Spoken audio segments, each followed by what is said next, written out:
Pakistan's Premier appeals for international aid.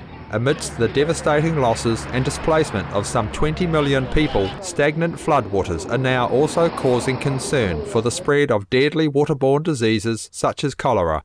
The first case of cholera has already been confirmed in northwest Pakistan, as 36,000 Pakistanis have reported to be suffering from watery diarrhea, which is a main symptom of the disease, saying that this disaster is the worst calamity ever experienced by the country, with national resources that are not sufficient to address it. Pakistan's Prime Minister Yusuf Raza Gilani has asked the international community for help.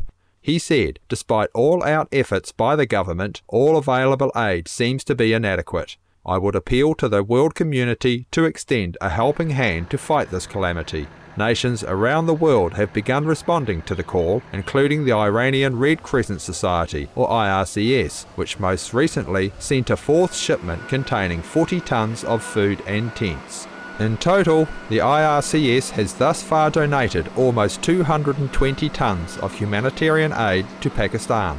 Conveying all her sorrow and tearful prayers, Supreme Master Ching Hai asked that more association members, in addition to those previously requested, please go if possible to do what they can to help the afflicted, especially to address urgently necessary medical care. She also offered another $50,000 for desperate needs of any kind. This amount, combined with a previous $65,000 donated for the purchase of sheltering tents and other emergency materials, could acquire approximately $2 million in supplies if purchased in the United States, based on Pakistan's cost of living.